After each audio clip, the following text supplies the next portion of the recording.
Welcome to 2-Minute Tips to Thrive, about a half hour early.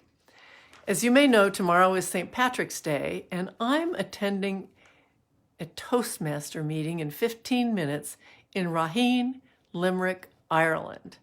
So I didn't want to miss today, and I'm here early. The woman we're highlighting today is Emily Griffith, another woman I knew about all the time I was growing up in Denver, because she started Opportunity School.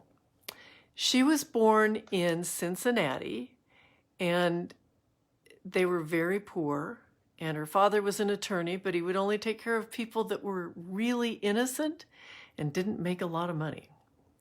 Then he became a pastor, and the family was sick and stayed poor, and finally realized they needed to leave Connecticut and move to Nebraska. So they moved, and she wanted to become a teacher. While they lived on the farm, they had such a hard time making a go of it, with everyone so sick, that she and her brother realized that they had to go to work to support the family. She lied about her age, and she got a job as a teacher and was extremely successful. They didn't think that she could handle a classroom and gave her a mixture of people, including adults. And she studied at night to keep up with the knowledge she needed to teach those adults. She was very, very successful. But at one point, after a very hard winter on the farm, the family again realized it needed to move, and they moved to Denver. She applied at Denver Public Schools. She was 27, 10 years of experience. She told them she was 15. So she got a job, but in 5 points, in a rather hard-on-its-luck school, because they wanted to make sure that she could teach. So she had the Asian immigrants, the Irish immigrants, the Hispanic immigrants, all the immigrant community, along with the African-American community, in 5 points. It was a rather desolate school, but she was so successful, she was appointed state superintendent of schools.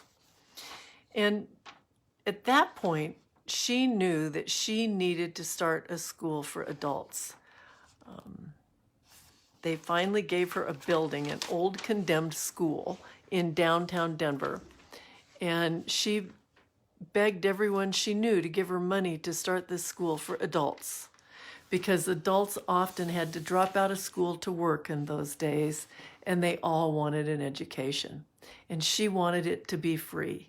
She went to all the socialites in town, and their husbands didn't think that a woman with no experience or degree could possibly start such a school. Well, she finally got her money and her building.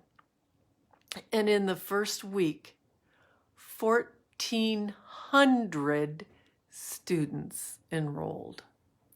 They taught things like sewing, millinery, masonry, carpentry, and people got an education and could increase their job. When I was a young girl,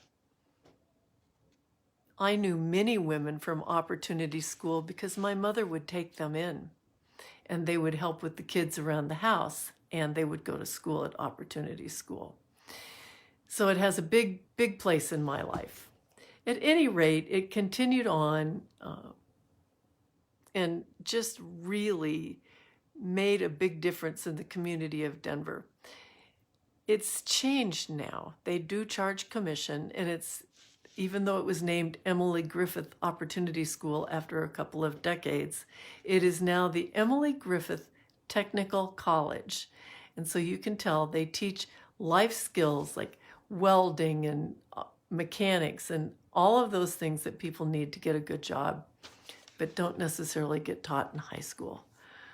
So yes, we still have Emily Griffith Technical College that takes care of those people that need to drop out of school for one reason or another, so that they can get an education and fulfill the dream of a young lady who never had a college degree, but made a huge impact on the world. Tomorrow we will talk about Ireland. Yes, I'm Irish. I can't wait to talk about Ireland, and in the meantime, stay Stay home as much as possible. Stay healthy. Stay happy. Show kindness to everyone you meet, because that's how we thrive every day. Thank you for being here, and tomorrow I'll be saying top of the afternoon to ya from not Ireland, but from my very Irish heart.